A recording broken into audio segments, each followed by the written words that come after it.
Hi all, in this video I am going to teach you some problems based on merging of Poisson process. Suppose there are two independent Poisson process N1T and N2T with arrival rates lambda 1 and lambda 2 respectively. Then their sum N1T plus N2T will also be a Poisson process with arrival rate lambda 1 plus lambda 2, and this will be the distribution of such a merged Poisson process.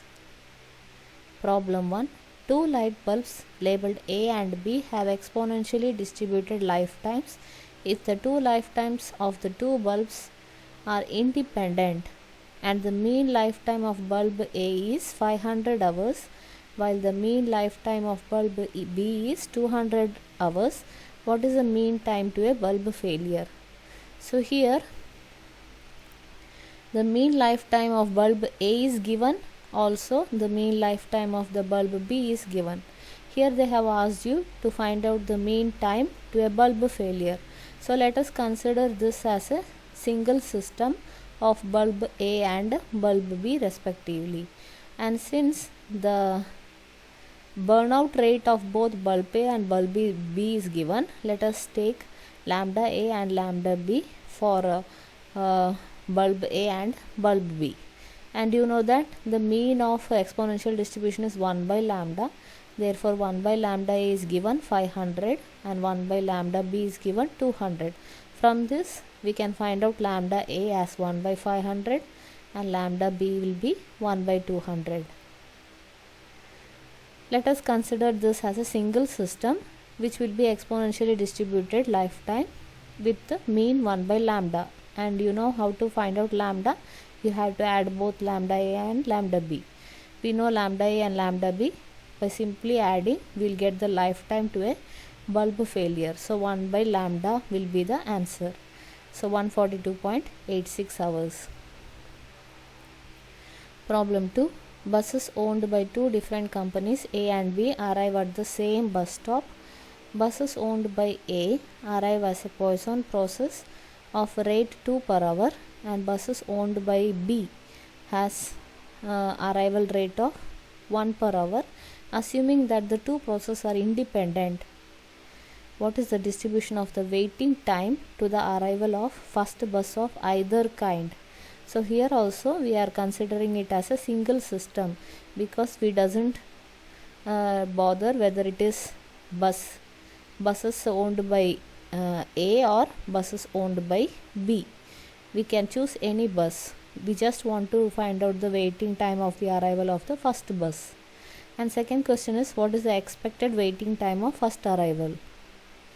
Third question is, if Mr. Kumar arrives at the bus stop just when a bus has left, what is the probability that he will have to wait at least 15 minutes to catch the next bus of either kind? Here also it doesn't matter whether it is bus A or bus B. Let us consider N1T and N2T as the arrival process of bus A and bus B respectively. Then you know that what is the arrival rate of N1T and N2T? It is 2 per hour and 1 per hour respectively. Let us consider the sum. So 2 plus 1 is 3. So 3 per hour will be the single system of both bus A and bus B. First question is, what is the distribution of the waiting time to the arrival of the first bus of either kind? Let us consider T1 as the waiting time of the arrival of the first bus.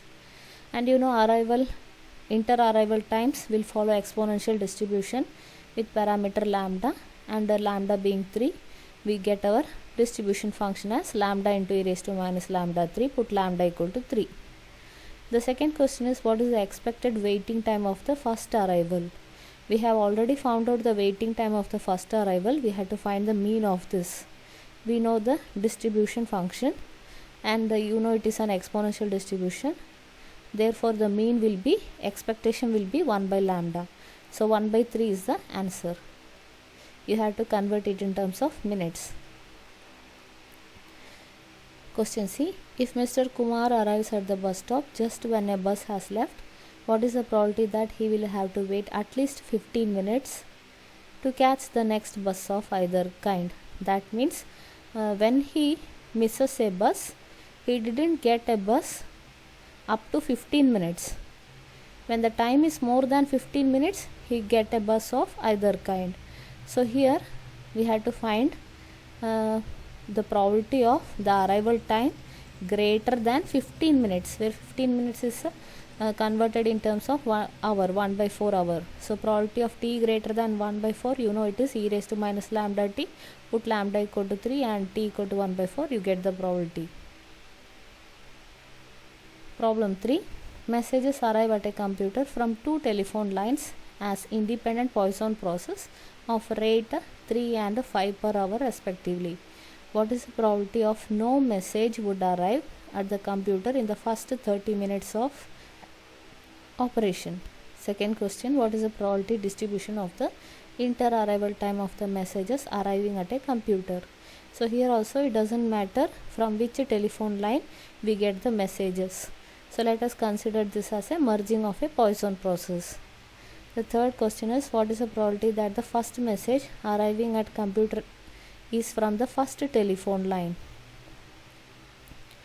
So here let us take n1t and n2t as the number of messages arriving in time t in the first and second telephone line respectively, and you know that the counting process will follow Poisson process with rate lambda 1, it is given 3 per hour, and lambda 2 is 5 per hour respectively, and you know the combined Poisson process will be of rate lambda 1 plus lambda 2, which is 8 per hour. So I have written the merged Poisson process distribution. The question is, what is the probability that no message, so that means n is equal to 0, would arrive at the computer in the first 30 minutes?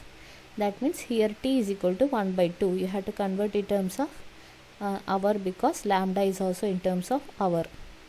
So put t is equal to 1 by 2 and n is equal to 0 in our previous step. So we get our answer as 0.0183. Second question is, what is the probability distribution of inter-arrival time? You know that inter-arrival time follows exponential distribution. Therefore, the distribution will be lambda into e raised to minus lambda t, where lambda is equal to 8. So we get our distribution function. The third question is, what is the probability that the first message arriving at the computer is from first telephone line? So here they have specifically mentioned that the first messages is from first telephone line. So let us consider different times for arrival of the first message in line 1 and line 2. So t will count the amount of time that the first message is in line 1, and s will count the amount of time that the first message is in line 2. So here the question being, find the probability that the first messages arriving at the first telephone line. Therefore t must be less than s. We have to find the probability that t is less than s. Since t and s both are random variables, they are independent random variables, and for two different random variables we have to find the joint probability density function. So we need to find f of t and s.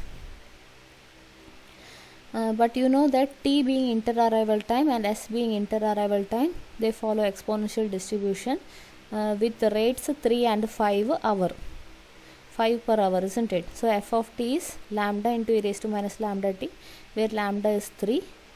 F of s is lambda into e raised to minus lambda s, where lambda is 5. And you know both are independent, and for independent property the joint PDF must be the product of the respective PDFs. So we get the joint PDF. Now let us find the probability of t less than s. For that you have to consider this region. So draw the equation t is equal to s. T equal to s is a green colored line I have marked here. Now my question is whether the region is above the green colored line or below the green colored line. So for that I will consider a point above the green colored line, which is 0, 1. So when you put s equal to 0 and t equal to 1 in this inequality it will not satisfy. 1 less than 0 will not satisfy.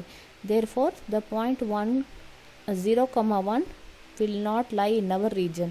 That means the region must be below the green colored line, and this rose colored line is an unbounded region. I cannot shade the entire part, so I have shaded up to here. Now to find out this probability, we have to integrate the joint PDF with corresponding limits of integration. That means consider a vertical strip. The bottom part of the vertical strip touches the line t is equal to 0. The uppermost part touches the line t equal to s. Therefore we have got the limits of t is equal to 0 to t equal to s. And since this is an unbounded region, the limits of s will be s equal to 0 to s equal to infinity. Since we got the limits, integrate the joint PDF.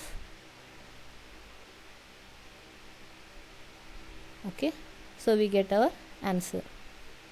I hope you have understood this. Thank you.